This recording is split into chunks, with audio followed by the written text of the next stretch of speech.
Assalamualaikum dear students, this is your physics class, video lecture number 2. Today the date is 5 June 2021. The topic today we will discuss is example 3.7 and assignment 3.7, and we will do introduction of tension in a string.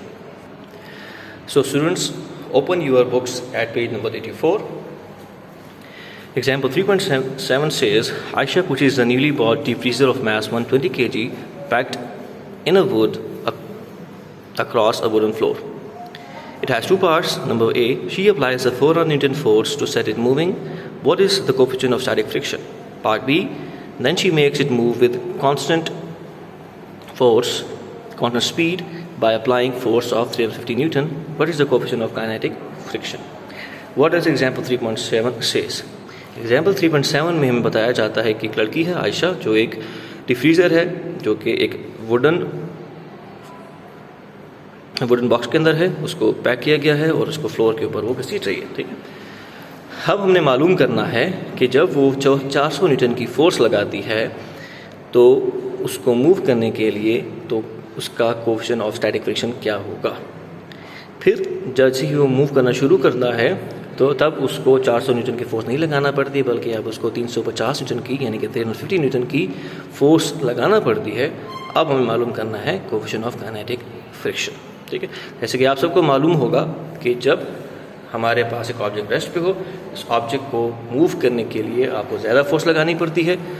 Similarly, और अगर जितना heavy होता जाएगा आपको force और ज़्यादा लगानी पड़ेगी। लेकिन एक दफ़ा ऑब्जेक्ट मोशन में आ जाए तो फिर आपको ऑब्जेक्ट को मूव करने के लिए जितनी स्टार्ट में फोर्स चाहिए थी उससे कम फोर्स लगानी पड़ती है।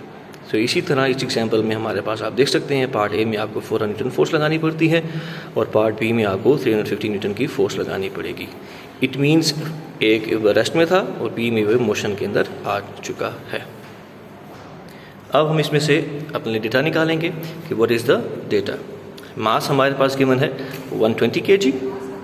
इसके बाद हमारे पास दो फोर्सेस गिवन है। अब इसको कैसे differentiate? The first one is mass 120 kg। ठीक है, अब हमें मालूम करनी है कि इस मास की वजह से हमारे ऊपर कितनी फोर्स लग रही है। ठीक है, इसको हम कहेंगे नॉर्मल फोर्स कहेंगे। Normal force is equal to the weight of the object and weight is equal to W equal to mg। So we can say F equal to W equal to mg। We will put the value of mass and acceleration due to gravity, which is mass equals to 120 and multiply by 9.8, which gives you 1176 Newton. तो ये हमारे पास आ गई normal force 1176 Newton. ठीक, इस तरह हमारे पास दो forces given है। एक जब ऑब्जेक्ट रेस्ट के ऊपर था तब फोर्स मूव करने के लिए उसको, और जब ऑब्जेक्ट मोशन में आ गया था तब हमने जो फोर्स लगा रहे थे। एक को हम बोलेंगे force, is called static.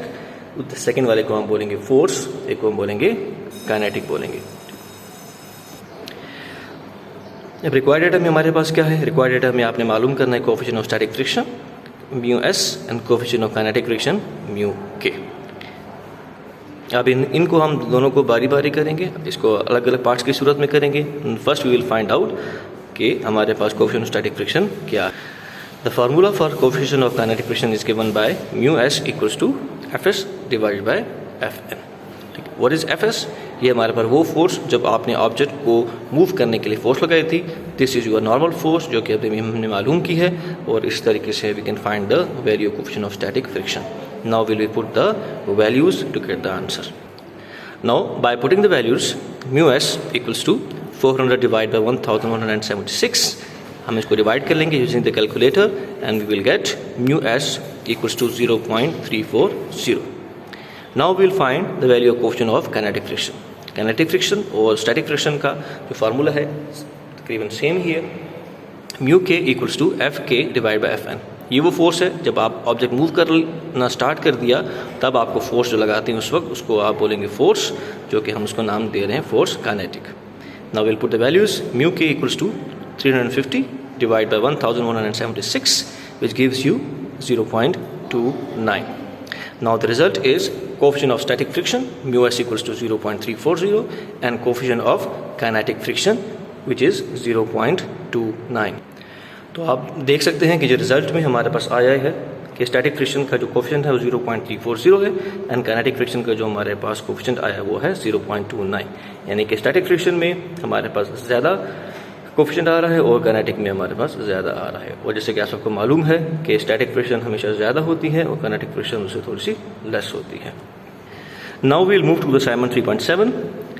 A 5 kg heavy leather bag is placed on a horizontal wooden plank. How much force is required to set it in motion if the coefficient of friction between the plank and the bag is 0.1? हमारे पास assignment 3.7 में mass given है 5 kg। कितनी force आपने लगानी है कि Planck जो है वो मूव कर सके, ठीक है। और प्लैंक के दरमियान और बैग के दरमियान जो कोफिशिएंट ऑफ फ्रिक्शन गिवन है वो 0.1। अब जैसे कि मालूम है इस असाइनमेंट से कि जो बैग है अभी रेस्ट पे मौजूद है, तो हमें मालूम होना चाहिए कि यहाँ पर हम जिस कोफिशिएंट ऑफ फ्रिक्शन की बात कर रहे हैं वो कोफिशिएंट ऑफ स्टैटिक फ्रिक्शन है, ठीक। सो अब हम यहाँ से अपना डेटा निकालेंगे। तो the first one is given data में देखेंगे mass 5 kg, then acceleration due to gravity हमने मालूम कर ली, हमें मालूम है सबको 9.8 मीटर पर सेकेंड स्क्वायर।